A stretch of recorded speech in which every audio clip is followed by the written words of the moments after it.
There it is. Well, welcome to everybody. We are joined here in our Zoom room here on Cultivating Voices live poetry with friends from near and far and everywhere around the globe for our first Sunday reading of October, which means it's our Poets Focus. Today's Poets Focus open mic is on the theme of change. I thought about getting a whole handful of coins and throwing them up in the air and making all kinds of hullabaloo, but I decided not to do it after all. Me being your wacky host for today, Sandy Yanone, and glad to be with you here for this live open mic on the theme of change. Many permutations, and I love these readings that allow us to take a word and delve into it. Well, we've got a fabulous list of poets already signed up for the open mic. A reminder that those of you who have requested to read, we will have 12 features, 5 minutes or less, and then that might allow us to get to our open mic. We still have a couple slots. If you care to put your name in the chat, I'll do my best to get us through everyone who would like to read. And of course, I'm grateful to have all of you folks in our audience here in Zoom and on Facebook. Just a reminder, Cultivating Voices live poetry. We've been with you since March of 2020.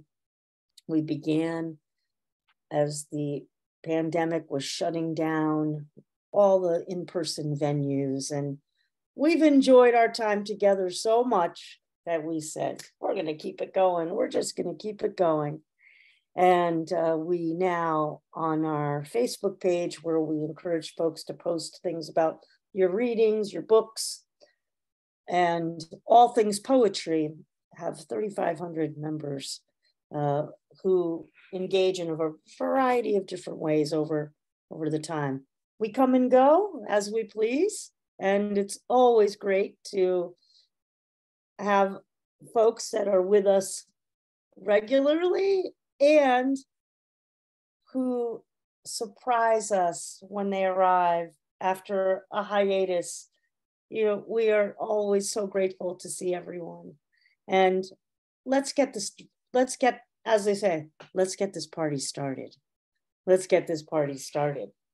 So again, folks, if you want to, let's just make sure everyone is muted, please. And I'm looking forward to our first reader is Tamara Selman. And as I've been mentioning, if folks wouldn't mind just sharing with us where you're joining us from today. I think we're going to try to roll that into folks' introductions. And Tamara will be followed by Julia Magrini.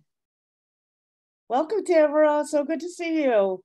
Thank you, Sandy. It's so good to be here. It's been a while. I often peek in through Facebook, but I'm here today, and thank you for having me. My name is Tamara Selman. I live in Kingston, Washington, which is a boat ride away from the Seattle area. And I have 3 poems about change today. The first one is a poem about change that occurs when humans occupy a natural space for the purpose of making it a spiritual space. It's called Queets River Invocation. Then came gravel, came bridges, ferns crowding the road, dust and pillows behind us. We were never alone. Instead, remote, We were there, returned, our pilgrimage, theirs. Each summer, a divination, more shadows, mosquitoes, bits of robin's egg blue, broken into triangles by the shadow canopy, or else lost inside old man's beard. The crucible, barren, cold upon arrival, our circle, energies, hard pan earth tamped, layers of needles, a party of gathered kindling, salutations, the red hand pump cranked, buckets of water dripping many paths, then our fire, a pot over flame, one blessing, broken bread, bottles of red wine passed, the harmonica bleeds, wood smoke as sacred perfume, a night cathedral, a fir and larch, witnesses. We inscribe regrets, newsprint fed to our altar, ashes flushed to the sky in holy smudge. The chatter of familiars leads us midnight blind, tents trenched inside sigils, pitched beneath a web of tarps, high, expectant. Then comes the morning's dewy baptism, Roosevelt's tears. Thanks. Excuse me. The second one is a poem about a change that I kind of noticed, perceived in the way we identified as Americans back following September 11th. It's called Post-September 11th Vision. I looked through an open door the other day. Same door that you saw open, everyone was there. We all watched the rectangular panel fold outward, heard the sinister creaking of it, felt a flooding chill, told repeatedly we weren't born in a barn, we wanted to pull it fast, but we couldn't help looking through at people walking up the rows of fields under a daylight sky filled with stars. We couldn't be sure. It looked like they were smiling. The door remains wide open, not because we all came to understand we were looking at ourselves. Sometime in the night, we finally slept, and the panel, like a storm-worn shingle, fell away from hinges, was carried off by waving arms of wheat. As usual, only the insomniacs noticed. And then, thank you. And then this last poem is a fun fall poem, the magical change and transformation of the way we see the landscape during the fall in its seasonality. And the title is the first line of the poem. Hawthorns grew outward in threes from distressed and neglected slopes below our house on Thurston Avenue. Branches dripping with chartreuse lichen spiraled, violent in autumn, low enough to poke out an eye. Beneath them, iron-girdled trunks, ribbed with roots, left hidey holes too small for me to crawl inside. I knew black eyes were blinking behind my back. Spooked, I ran against the slope in rubber boots, a 3-year-old with twig in hand, defense against the ghosts of overcast afternoons, my shoulders tense, perceiving wicked trees in motion. A twitching leaf of brown, still tight to the limb, signaled declining shifts within the orchard. I know now that wrinkles in bark are not always meant for the feet of crows. The hawthorn's finger limbs pointed curses at me as I skewered garden slugs, trying to ignore them. I never caught them moving, not even when I peered out my bedroom window over misty fields at night, spaces held uncommonly still under the pumpkin moon. How unaware I was of rooted crones carving a season's shelter for starving rabbits, of fog-dampened legs folding inward like gathered petticoats against October's killing frost. They labored like any other mother would, knitting, canning, stoking the black potbelly. Thank you. Thank you so much. A fabulous start. Tamara Selman, good to be with you today. Folks, as you know, when we do the open mic, as I always love to, I love to comment on everything, but in the open mics, I move us along. So I do my best to keep my comments to a minimum and keep the party rolling along. Thank you again, Tamara. So great to have you here with us today. And we have a great reading lined up here, and we've started it incredibly well. We're going to go next to Julia Magrini, and we're going to be followed then by Leslie Trainer. Reminder, folks, of you here live on Zoom and live on Facebook, where we always have some folks watching live. Feel free to put your respectful, enthusiastic comments in the chat as the readings are going on. And let's go to Pittsburgh. Quite right, Giulio Magrini, coming to you from Pittsburgh, Pennsylvania.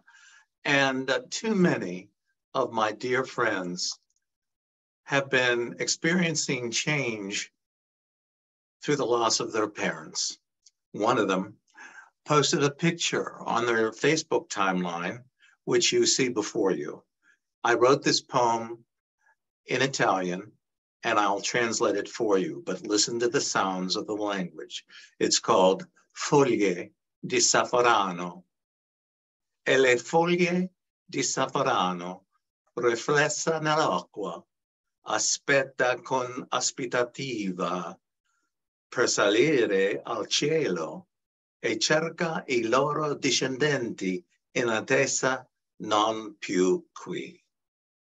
Saffron leaves. And the saffron leaves, reflected in the water, wait with expectation to ascend to the heavens and search for their waiting descendants, no longer here. Thank you.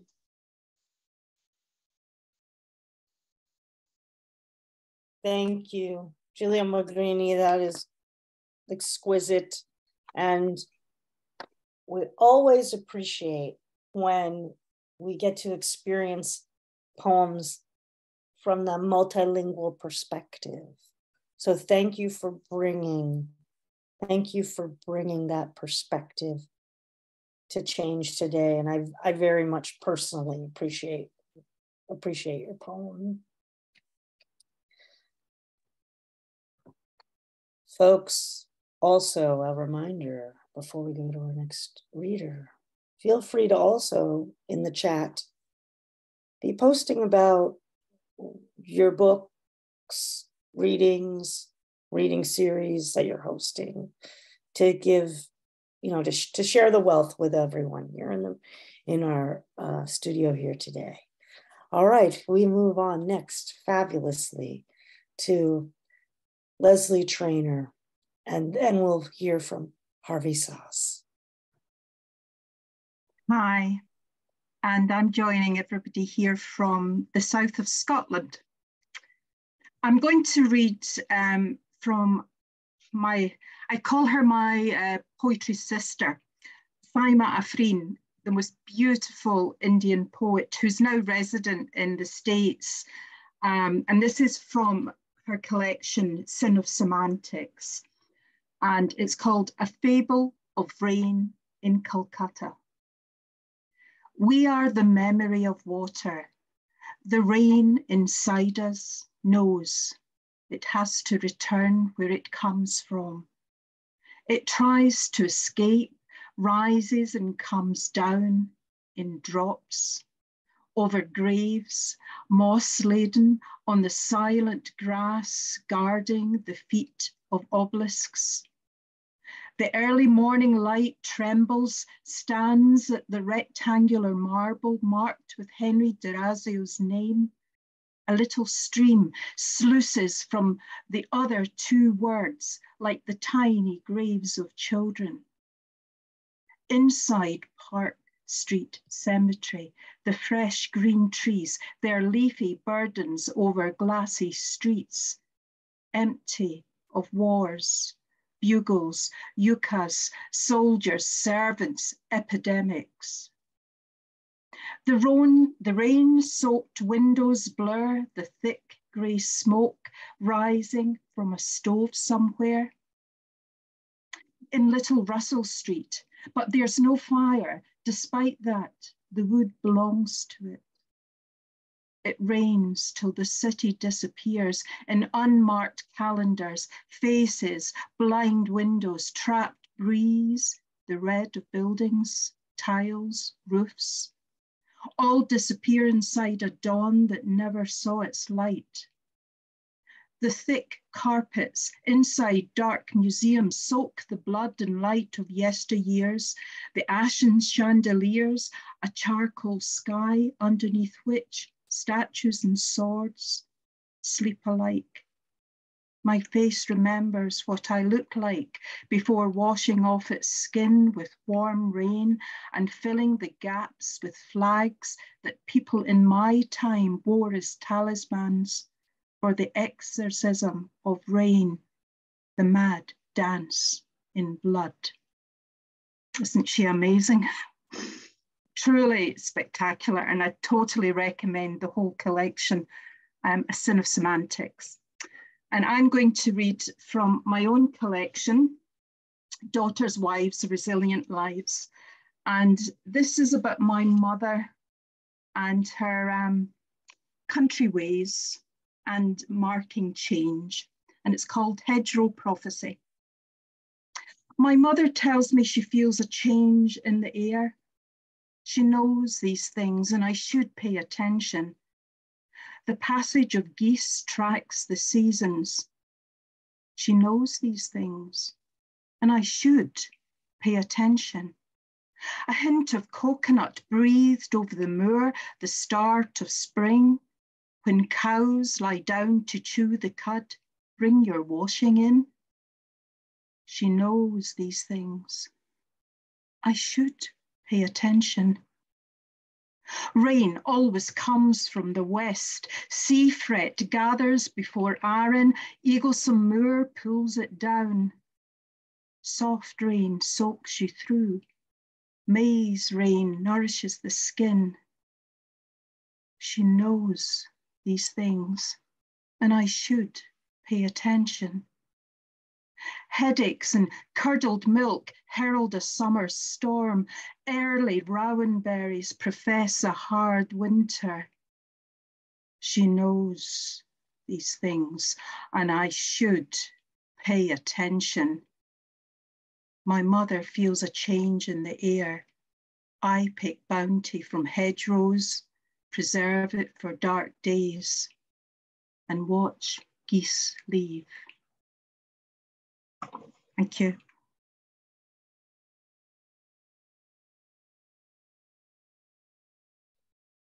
That's Leslie Trainer. I love those selections today on our Poets Focus on the theme, the word, the prismatic interpretation of change.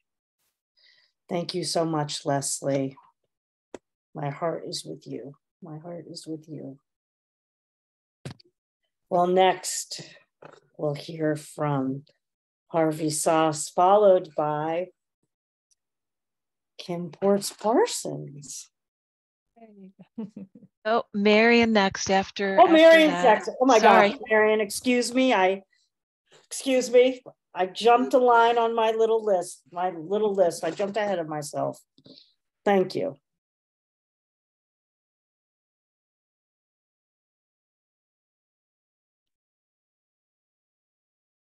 Harvey has a new iPad, we understand. And so we're working on the mute function. Okay, I'm unmuted. Thank you, Anton. Thank you. Let's see. Can you hear me now? Oh, okay. Geometry has a very let's find the poems. Okay, I have two poems having to do with bodily changes. More's the pity. one of which was written this morning. So it may be unfinished, but we'll see. It's called, the first one is called Signs. When crepiness creeps into your arm flesh and curls up there like a hibernating bear, rattled lovers shaking their heads consolingly, a bed bug of a thought burrows into your consciousness. I'm better off dead. That's where the trail of breadcrumbs to your casket begins, a rejection of what you are and are likely to become, not so much of what you've been, conductor of a Long Island Railroad train or the New York Philharmonic. Those wattles of skin hanging below your biceps like laundry on a line are a sign to anyone who might be watching that here is a man who probably can't afford a plastic surgeon to rid himself of his encapsulated spirits, shake, rattle, and roll. Second one, I may or may not have read here. I read it someplace, but I have no idea where. It's called Mama's Boy. Having grown accustomed to being told how closely I favored my father, I had long considered our shared collection of oops and aches as signaling something beyond mere lineal descent. Thinking, perhaps I had been cloned in the basement or was a reincarnation, or that ours was a merging of individuation. When I paused at the mirror, I saw my father as he must have been. My dad wore Murray's space shoes, prescribed by his podiatrist for foot problems similar to my own, mine being the modern sort of orthotic, plastic and leather tucked away into high tops for greater dunkability. Our prostates could have been peas in a pod, our nighttime urges practically synchronized, racing each other to the bathroom 3 or 4 times a night before I left the nest for my own fixtures, flourishes, and flushes. My parents arguing over fresh wallpaper, too frilly and flowery or not, could go on for an age and did with me as their referee. Never were there 2 lovebirds so apt to redecorate a cage.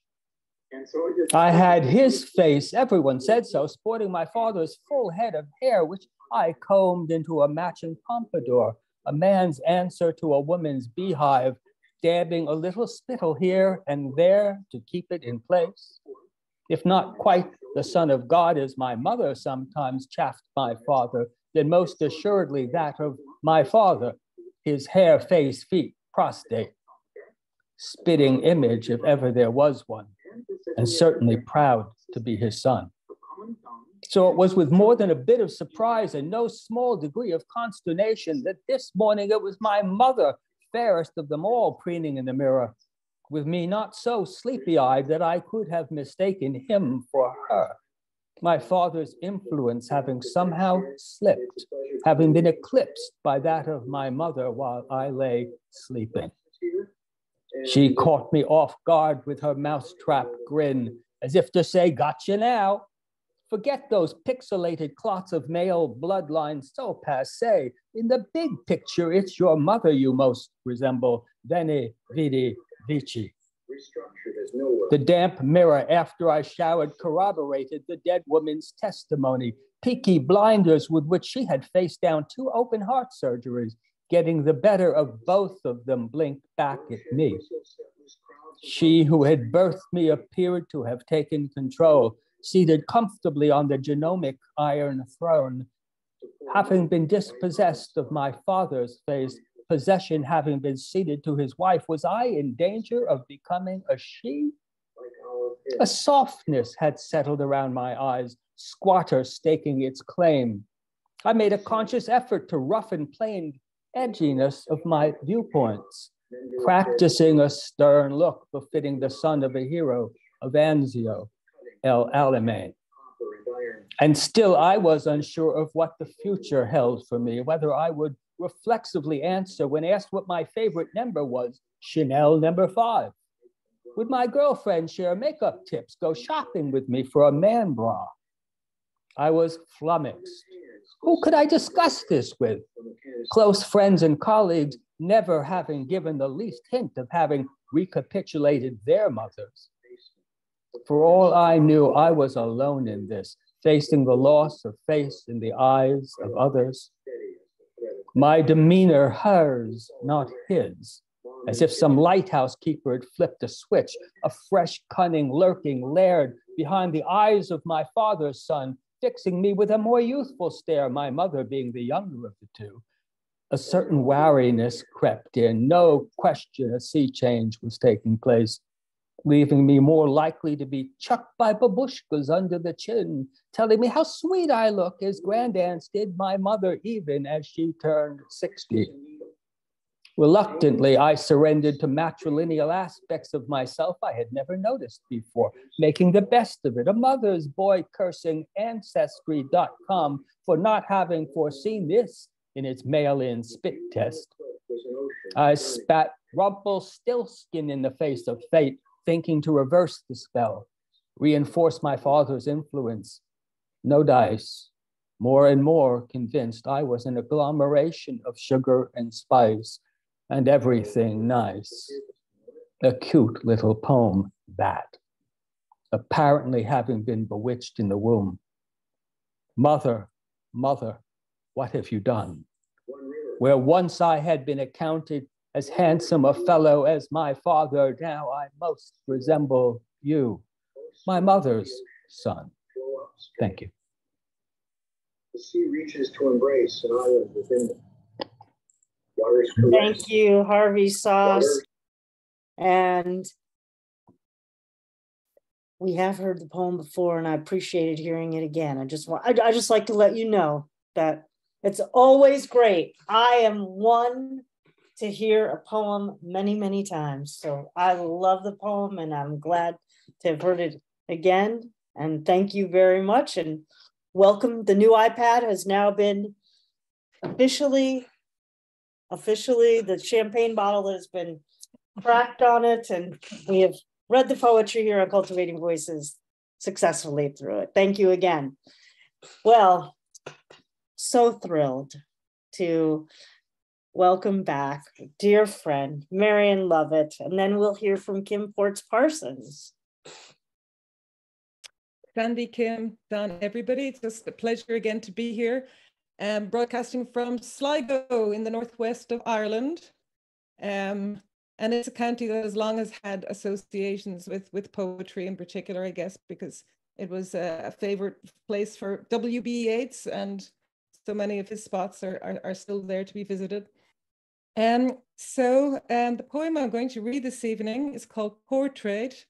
And I guess it kind of reflects a little bit on bodily change, or how we perceive, let's say, our parents as they get older, and how our relationship with them changes also as they get older, and how we maybe search for constants in our relationship with them as they decline. So it's Portrait. I forgot to take a picture of my mother as she lay dying. Often in those long, drawn-out weeks, I held her hand in mine.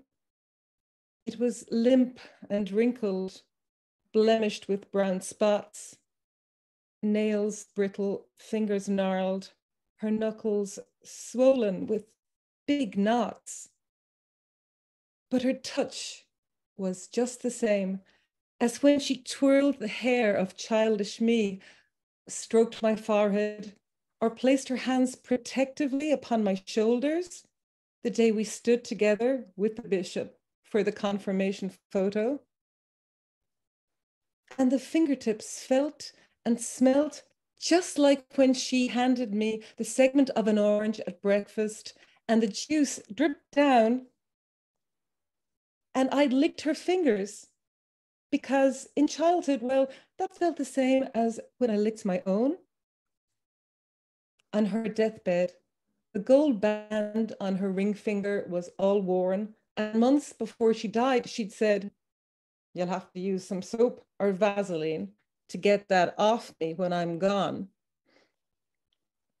Those last weeks, as she lingered, I held her hands in mine, and the blue veins ran like rivulets, raised down the back of both of them, and the skin was paper thin. Those hands depleted at the end, but for so long, warm and soft and strong, making, tending, doing, loving. Those hands held us, held together our whole world. So that's my contribution for the evening, folks. As I say, just a pleasure. So I just feel this is such a warm, supportive space to share the poems that really mean something to us. So thanks for hearing that. And thank you for sharing that. Marion Lovett, you're making me also think that another great theme would be hands. And if we do hands, come back and read that poem again. Thank you. Miraculous poem. Thank you. All right. We turn over change to Kim Ports Parsons to see what she will be sharing with us today, and followed by Don Krieger. Thank you. Well, fantastic poetry so far today. Thank you, everyone. Hands, what a great theme, Sandy. So this is a very new poem. It's an old poem that I feel was unsuccessful, and I took it out today and reworked it, and I just thought I'd try it out on you guys. October's Wings. There's work to be done before we're through. Washing pumpkins and winter squash and setting them to cure in the sun. Curing in this case means settling the flesh so it might mellow and last. Not like my queenly cat. Cancer has finally stolen her joy, and all the spring in that calico tail is spent. When she moves, she leans around the waning day. Walking this morning, I saw the last monarchs spinning over the meadow's cloth, starting to dry and fade, but here and there still blooming, purple and burnished gold, thistles, Michaelmas daisies, and goldenrod. My lips move as I walk, stringing words like apple slices. October blossoms bend under the weight of their own will, leaning into the last of the warm as I pull down straggling tomato vines, pick the reddening peppers. She sits in my lap this evening, sleeps beside me one more night. I fall asleep, stacking words like kindling, bracing November's wall. There's work to be done before we're through, denials to hold on to, picturing the monarch's flight across next year and the next, stroking soft fur again and again and once more. Thanks everyone for listening. We get a treat. Don is going to share a song with us.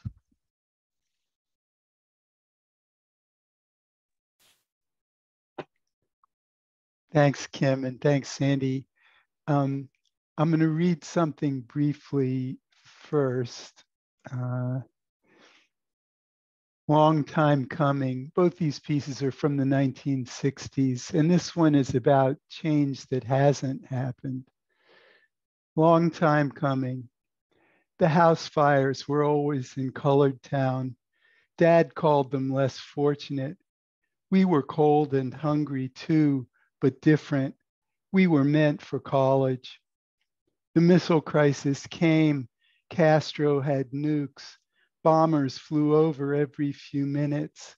Convoys ran Dixie Highway for weeks, so it was hard crossing to school.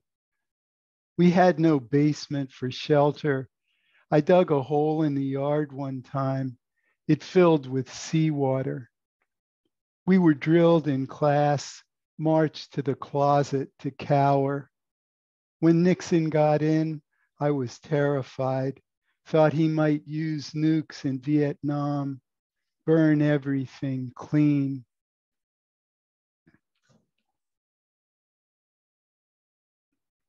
And then this is Phil Ochs' song from 1966, Changes, and it was covered by Gordon Lightfoot. I'm going to play his version because I like it better.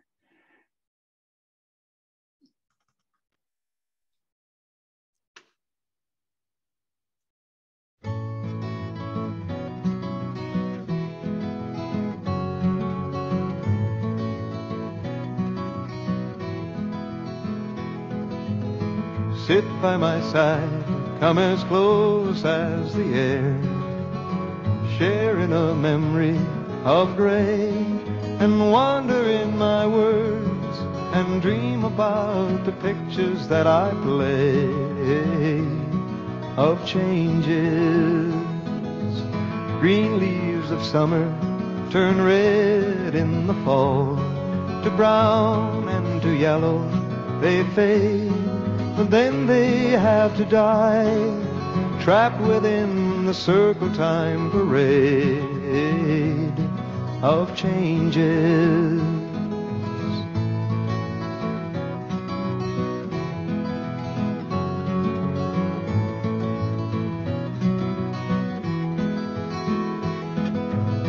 Moments of magic will glow in the night. All fears of the forest are gone, but when the morning breaks, they're swept away by golden drops of dawn, of changes. Passions will part to a warm melody, as fires will sometimes turn cold, like petals in the wind. We're puppets to the silver strings of souls, of changes.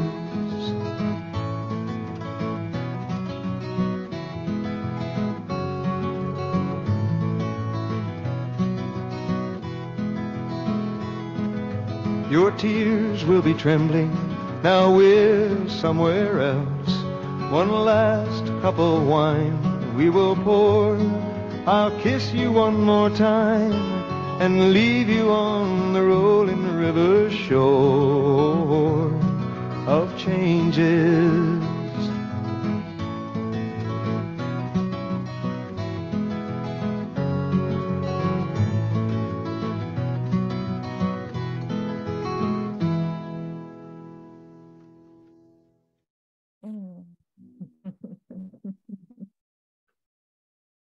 Oh, you've given me another idea, but I'm not gonna go anywhere with it right now. But I love,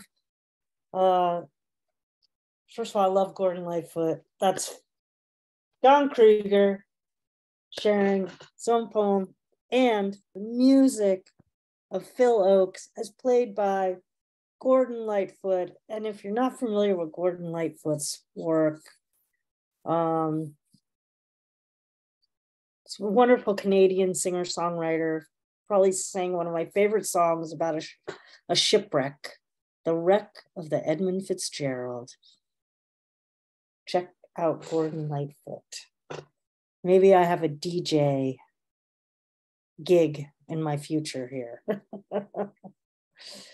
Well, we will go next to Joanne James, followed by Zamcornto. Hi. It's a great afternoon here. So let's see. I'm going to do this. I'm going to read two poems about the 2 times my whole life changed forever. There weren't too many years apart. There was a lot of change. Can you hear me, Sandy? Okay. It was the first and last night of kissing and dancing. It was the only night that mattered. I was bold when I should have been shy. I was shy when she became bold. This was a dance. There was a first kiss that lasted until last call. How else could we have discovered kissing and dancing? Because I was 16 and she was bold. I was hanging out of the window of the bus after the soccer meet. Someone yelled to me, "You have the most beautiful eyes I've ever seen." This was how we met the first time. Even with that, it would take another decade to discover kissing and dancing.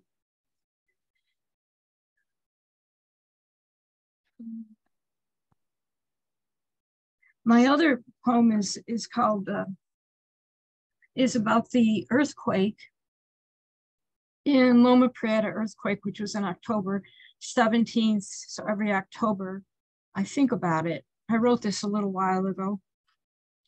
It's called Cherish. This is the story of a long goodbye over in 15 seconds. It was the last time I walked up that path through Anne Brent's rose garden.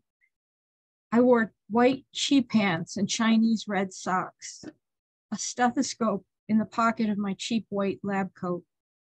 Afternoon baked, flat heat, no music played, no birds sang. I would never work full-time again. This was a moment of destiny, and I decided to lay down under the water in my 6-foot-long clawfoot tub. It was the last time I'd hear the raccoons underneath my flat where they ran, under the screen of the pantry's cold cellar. No more nights ever with the rats running in the walls. All my life poured into that clawfoot tub. When I came up from beneath the water, it was because I heard mountains falling down, some kind of roar, atomic bomb sounding that meant the end of the world. My windows in sharp shatters on the floor. But it wasn't the end of the world. Civilization was waiting. I was in that room, in that house, an hour, and people yelled, "There's a woman in that house," and came to rescue me. Would I join the world outside broken as I was broken? Would I cling to possessions, my health, my mind, my dreams, a home? I tried to open my front door, but the building had sunk into the earth, so they went around to get me from the bathroom window. Everything I held dear, beliefs, clarity, torn up, scattered, shattered. Sometimes there's a soul expansion and you move towards light. All is right in that place. Everything is possible. It's what you can never forget, but you can't remember. Goodbye, Adwala OJ in the fridge. You must have blown up and burst. Goodbye, Anne Brent, who gave me a check the next day for my deposit, who later told me people had broken into my flat, the one I loved, the first place I ever lived alone. She told me they had fires and shit on the living room floor, as if there could be any more wretched in this goodbye. I never walked out the door once I walked in, October 17th, 1989. It was time for me to find my real life, climb into strangers' arms. Goodbye, strangers. Goodbye, rats.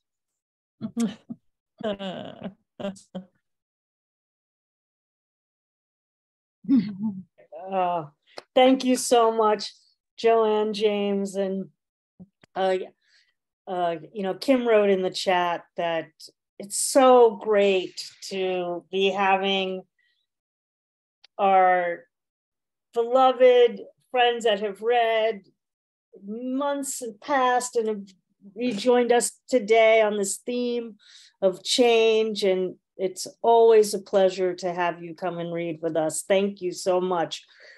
Folks, I'm like doing a whole jumble here. I don't know what's going on with my eyes or whatever, but I keep changing the order of the reading. So my apologies.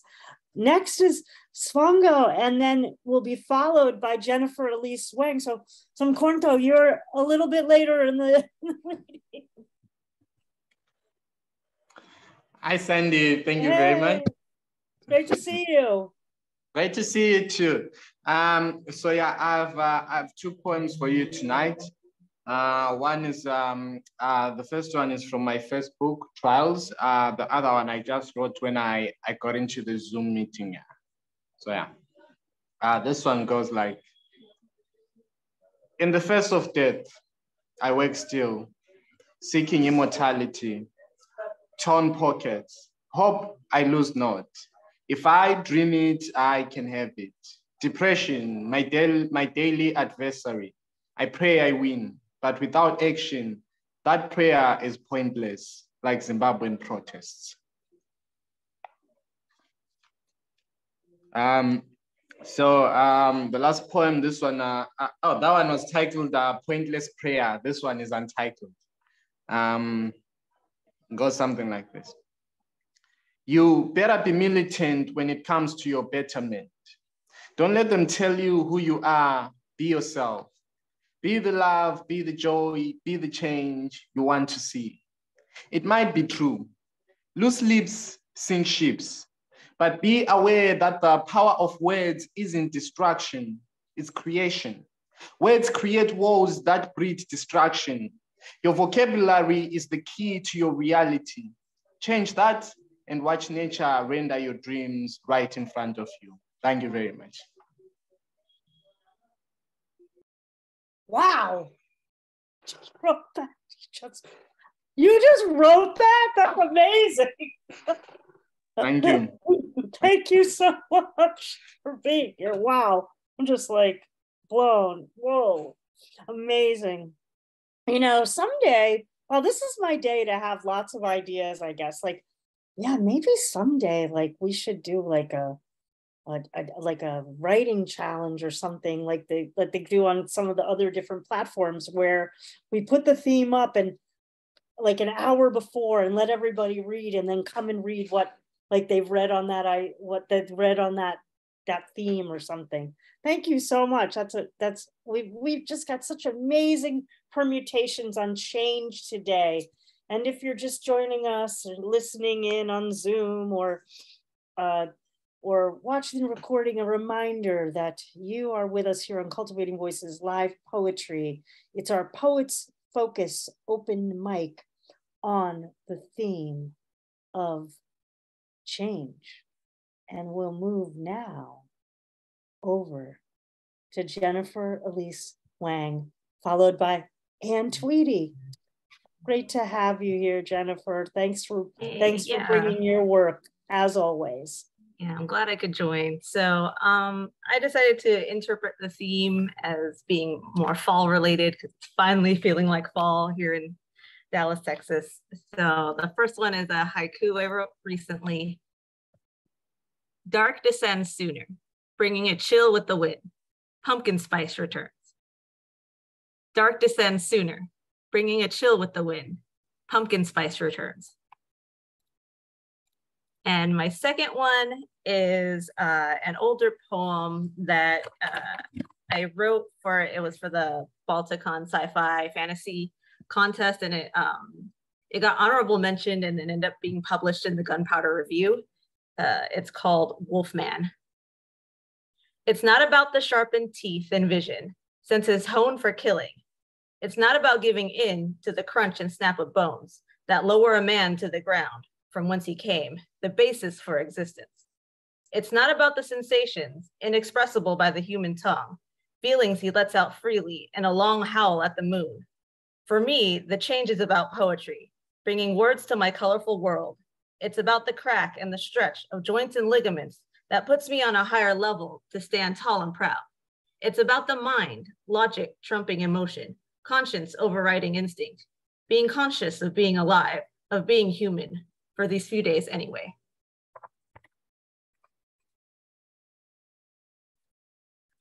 And yeah, that's all I have for today. Thank you so much, Jennifer Elise Wang. I too am deeply grateful for the return of the pumpkin spice, I have to say.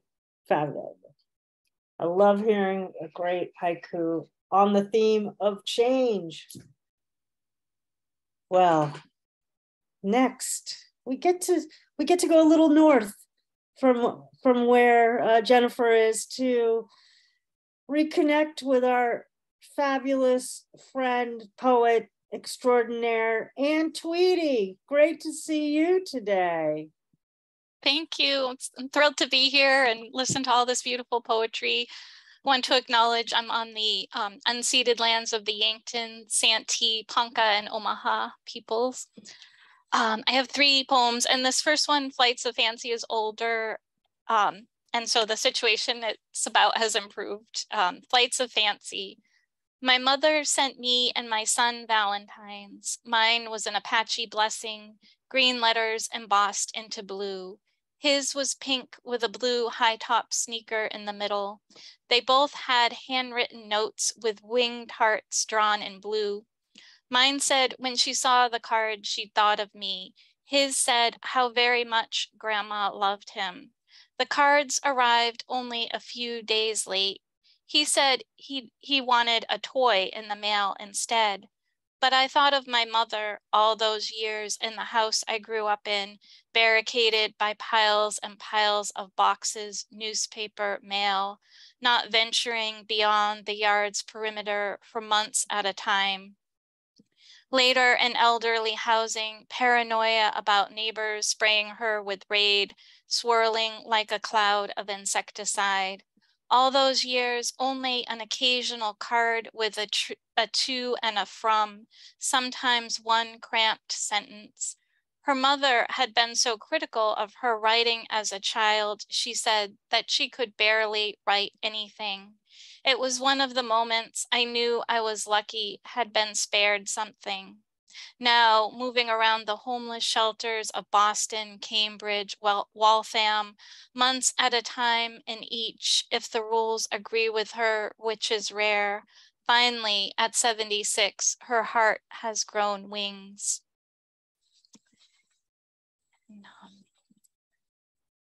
Thank you. This one is a more whimsical, called Quiddity.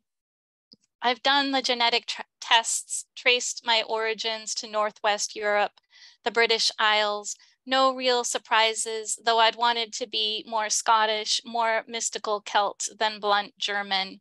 Funny the disjunct between what we are and how we imagine ourselves. Lately, that all seems long forgotten. I feel more avis than hominid. Looking down, I half expect skinny reptilian legs, forked claws, to be the tiger lily flash of Oriole dipping down for grape jelly, how it lands on top of the vertical circular feeder, carefully looks about, then jumps to the lower rung and tips like a teapot. The throat of the dickcissel throbbing with song on a fence post, a miniature vessel sometimes blessedly oblivious to my peering, the endless shutter snaps my pointer finger enacts. Wagnuka, the red-headed woodpecker, who belongs to no one and prefers the barkless snags that protect its young from snakes, or the male bobolink, whose spring coat looks drab when it first grows in until the feather ends grind off, to reveal the dreamy reverse tuxedo, the blonde cap, who is guided by Earth's magnets because iron oxide inhabits nasal bristles and olfactory bulb. I tell you, I am more feather than hair, more sharp beak than soft lips, more angled oval than straight up and down. The flight in my sandpiper heart gorges on shrimp in the Bay of Fundy, builds oxidative capacity, peregrinates seas. And then I just have one really short one called Ghost Exchange. Because I can offer you nothing, I aspire to ask nothing of you. Is it a bargain we are stuck in, or its absence, the language thick on us? Now we are mimes, or those live statues in San Francisco, gray grease paint, tiny robotic movements. no child stars trapped in performance. Thank you. Oh, thank you, Ann Tweedy. Always just bringing the wonderfully prismatic work. So glad to see you today and have you here with us on our open mic, our Poets Focus on Change. Well, we move next to Zumkornto, and then we'll hear from Gary Copeland Lilly.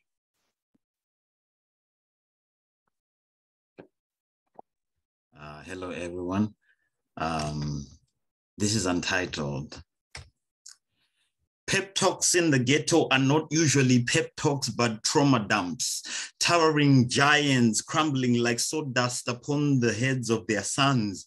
Because for years, invisible hands have been chipping away at their own self-esteem, their loose screws unraveling from limbs that have become accustomed to bringing hammers down upon steel. Sometimes they've confused that steel for their children's limbs. These drunken men who will bend to nobody's will but colonialism, chained to the same freedom train that never left the system, and the few times that it did, it ran over their kids and had to be brought back to the station to clean out the blood and make it gleam again, while the speakers repeat the message to moan in peace and then repeats the pain. I had friends as a child that were so afraid to go back home. Oh, so little did I know their skins were fire pits. And what I thought was just ashy skin through holes in their clothes was actually loud-mouthed, drunken sores that only healed when they played with us.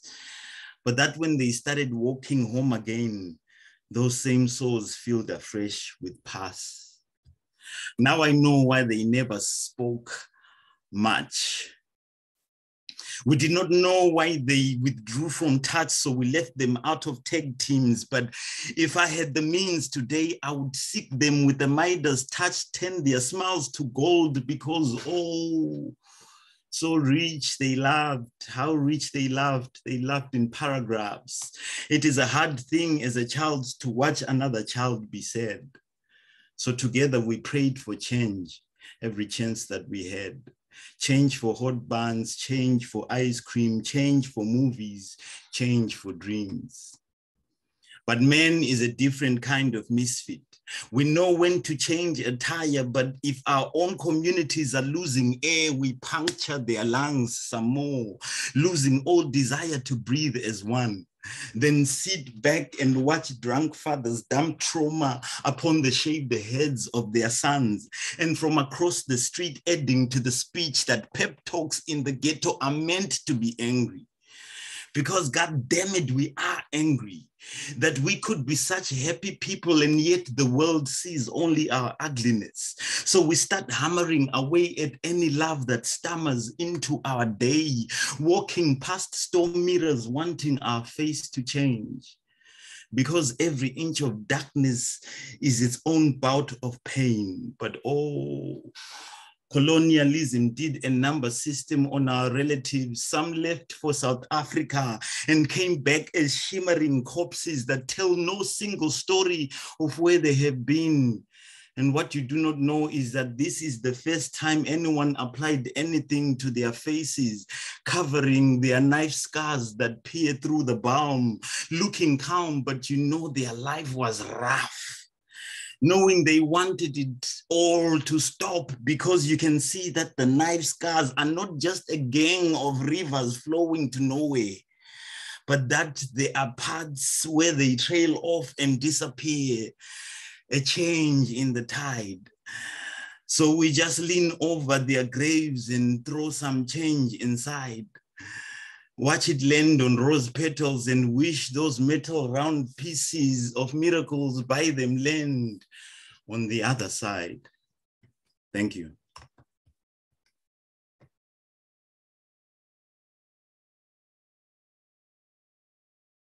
That is Zumkornto.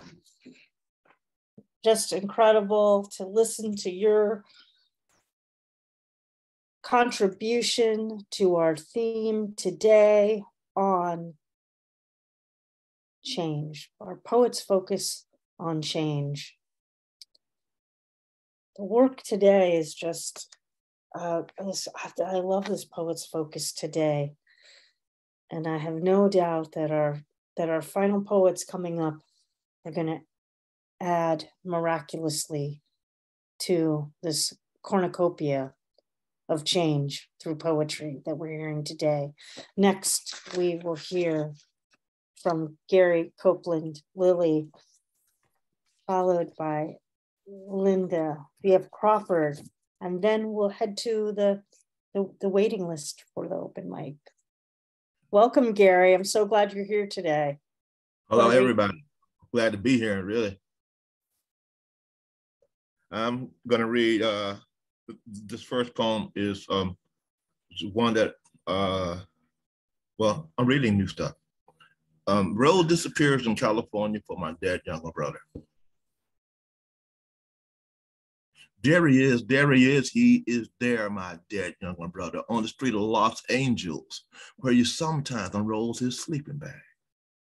The white kids from the suburbs, setting fire to the homeless, spray the lighter fluid on the homeless, lighter fluid to the homeless, if they appear to be drunk, appear to be stoned or idle. And I am worried, because at any time, he could be y'all three. It was at a river in the bend, and at a river in Texas. He found Helen sleeping on the ground at a bend in the river in Texas. They've been married 30 years, and they really don't love each other. They feel safer together. And I'm gonna, migration of a Negro family. Hit that rhythm on the drum, rhythm you are born with.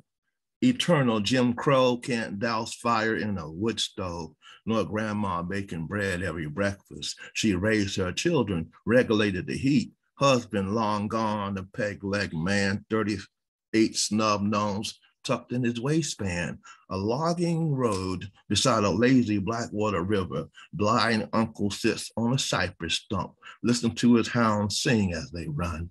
Each by its bray, the place where moonshine is made and drunk. The juke joints replaced by rap videos from Memphis, Atlanta, and the Bronx. And the cousins up north do a beaded dance with shakerettes and liberated drums of the enslaved. Old folks pray and testify in storefronts as they struggle up. Stay awake, altar boys in the big brick church, where on the same street drugs pass hands even on Sundays. Any one of us jumping turnstiles in subway stations or flirting in the dark hopes to not get shot for a busted tail light. We get to go to a segregated school, inner city school. One parent works in a noisy factory, the other in a spacious kitchen of rich white folk. And hope young mister gets a good job, drive cab, or sell insurance, or at least wash dishes in a restaurant, get a scholarship. Maybe teach at the college, or it's called toward the holy word of God. Hear it? Can you hear it? In the carved hand drums in Prospect Park. All of it home in the clover of the blood beat, the blood, the real traveler outdistancing me in the blunted thunder of those gone and those still coming. Yeah. I'm gonna close with that one. Thank you so much, Gary Copeland Lilly. The new work is just, well,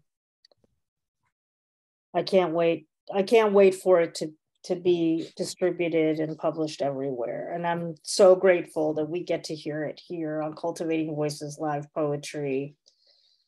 Grateful for your voice. And again, folks, where else are we going to get to hear all this work on this theme of change and voices of folks that we've been hearing for months and months and months now, a few years, and getting to also see the progression of change in our work, in our poetry over time. Well, we now will hear from Linda P.F. Crawford. Welcome, Linda. I'm so thrilled to have you with us today. No, thank you so much. I was eagerly looking forward to getting back in. I know a few were canceled, so I'm glad I'm able to be here today. This poem, I'm only going to read one poem. For me, it's a little bit longish. Anything more than a page, I think, for me. But this is about change that I'm trying to call into being with this poem. You'll hear me use the word duppies in the title and throughout. Duppies is a word in the Caribbean we use to mean spirits, ghosts, ancestors. And the poem just briefly is, I'm calling on, and many people in Barbados are calling on a conservative MP in Britain to release the plantation that he has inherited from his family, who had enslaved Africans in the 16 something, the earliest days of slavery starting in Barbados. And he now has the plantation and refuses to release it to the government so that folks can go in and study the graves, the bones, and all of that, perhaps create a museum. So this, I'm calling on him, along with my enslaved ancestors, to release it. Draxhall Duppies. A reminder to Richard Grosvenor Plunkett Ernley Earl Drax, British MP, owner of Draxhall Plantation, Barbados. 1. Erasure was complete, or so we thought. Individuals, names drowned along with tribes, suffocated in stench of slavery, mutilated in the grind of sugarcane. Royal-owned enslaving ships, coining and abusing, self-named aristocrats preening in plantation, scarring and burning alive, ashen or lineage. 2. Erasure was complete, or so they thought. We didn't know of Caribs, Arawaks, Taino, severed from Fulani, Hausa, Dogon, the Igbo, Medinutier hieroglyphs far across the sea. We were generations of no eyes, silently booed those who started to see. Like George Lamin, he spoke the word African, claimed continent as kin. 3. Erasure was complete, or so we were taught. We feared the 20th century speech at our national stadium during a day of Carifesta. Us, little England, raised high on false buoys of Britain's ancestors. Those who tacked, jibed, laughed at the sound of our folly, mumbled fools under breath as we preened in falsehoods, ignorance, molasses and grog bliss. 4. Erasure wasn't complete, and our ancestors don't forget.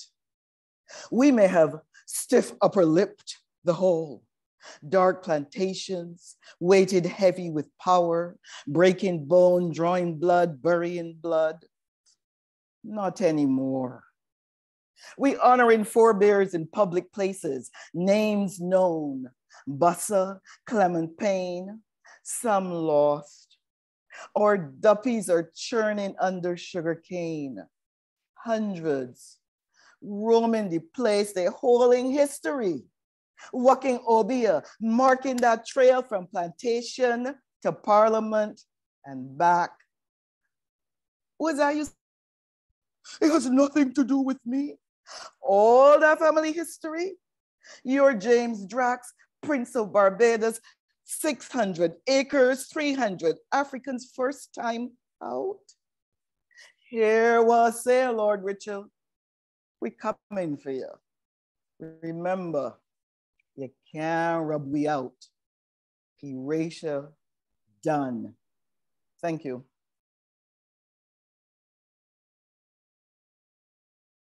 That's Linda B.F. Crawford, everyone.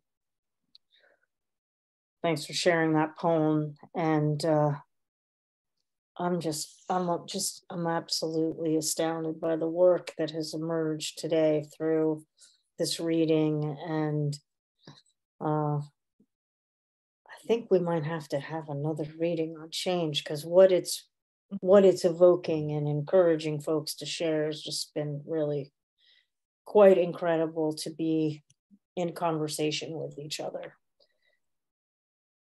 Well, we'll hear next now from Gordon Ferris. Welcome, Gordon. Good evening. The first piece I'm going to read now, the original name of it was actually Change, and I read it here a while ago under the title of Childhood, but for tonight I'm going to call it Change again. Change. When we were young, we made dreams of endless days, sunlight bright and love, the touch and taste of grass stewed on street end green, the call of our mothers echoes through evening dew heavy air, to mark the end of day, making ready for their world. And this is called Things Slipping Away. I like to capture how silence rolls time along in slow seconds. I try to capture the distance in your eyes, the dimple beneath your thin lips. I try to capture the way your hair twists and turns, how it glistens even in shade, and how your smile fades, then reignites when you realize it has. I try to capture how long fingers tapped that nervous song, and I try to capture that racing heart, that tear that falls. And this one is called Scattered Wishes. The voice that speaks to us when we are alone lays scattered on train edge gorse, like Mediterranean drifting boats looking for a home.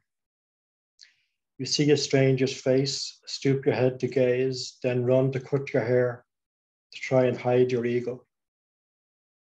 You want to be with familiar, spending many silences together, be in each other's world, live each other's dreams, the odd knowing glance, sharing the world of the internal, where you listen to the voice that speaks to us when we are alone.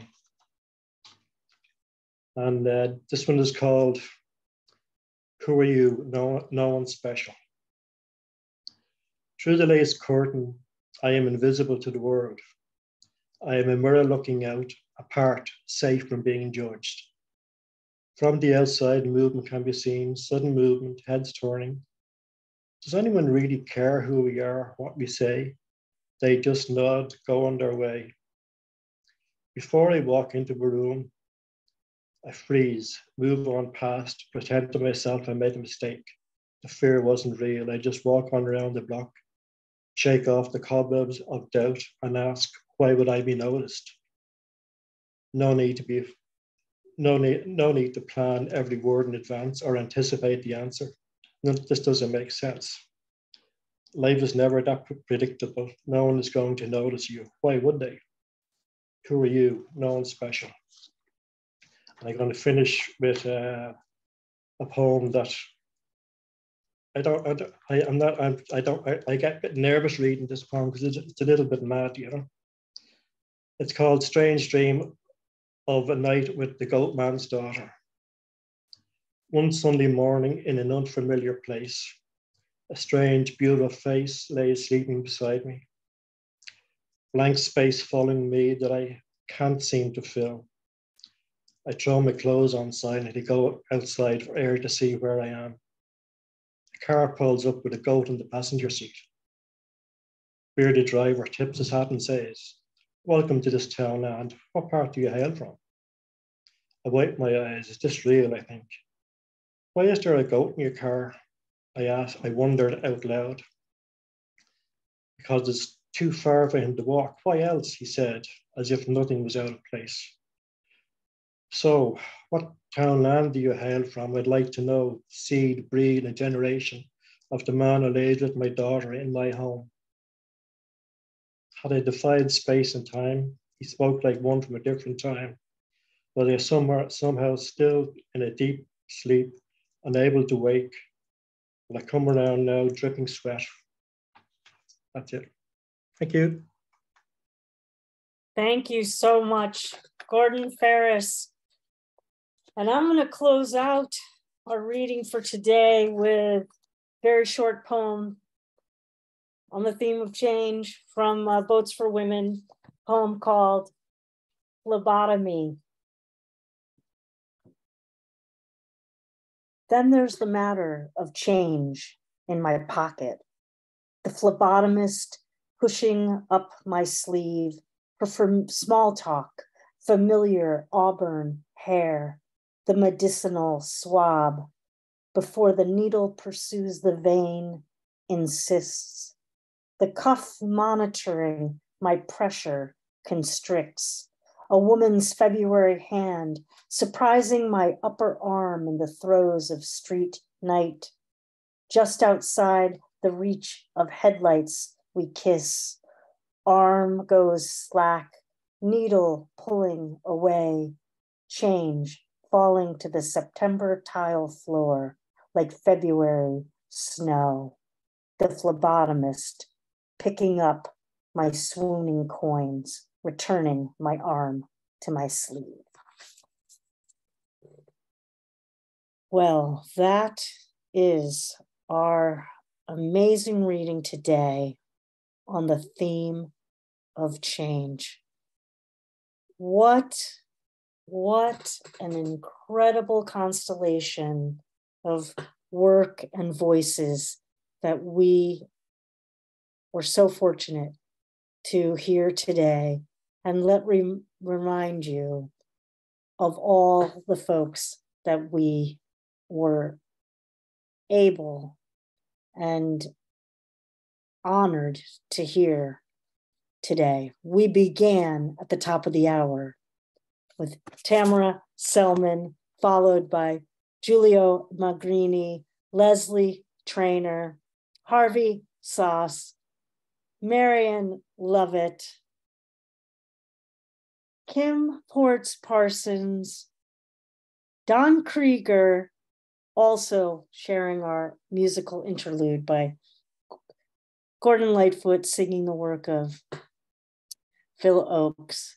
We then heard, after Gordon Lightfoot's rendering of Changes, we heard from Joanne James, Spongo, Jennifer Elise Wang, Zom Cornto, Ann Tweedy,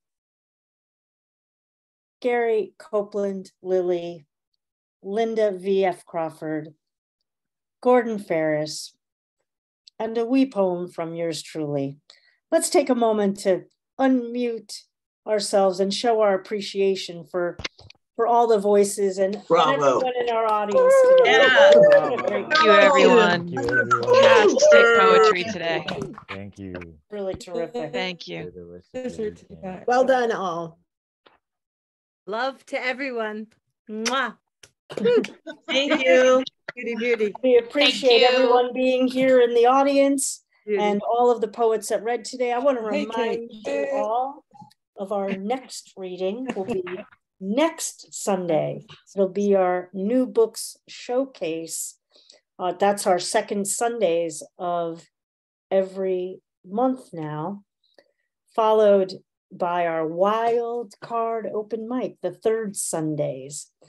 And then we take a little break and we come back at the top of the next month. And I will remind you, in November, get your poems ready on the theme of hunger. That'll be our Poets Focus, the first Sunday of September. well, excuse me, of November. What am I saying? I'm going back to September. We will be joining you next week for our new book showcase. We'll be joined by, Kim will put in the chat also, maybe, if we have a moment here. Thank you. Kevin Higgins from Galway. We will hear from Matt Mooney,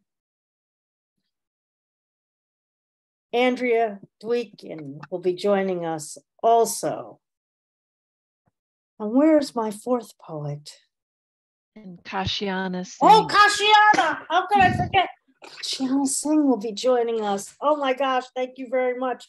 I look forward to this quartet being with us next week. And I hope that you all will be here with us next week as well. That'll be our new books showcase here on Cultivating Voices Live Poetry.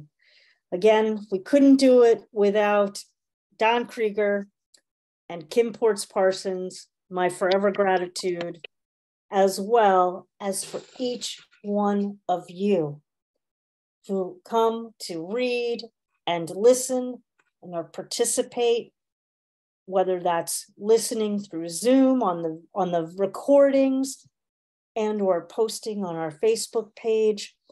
I remind you, we are an international, intergenerational, intersectional reading poetry group.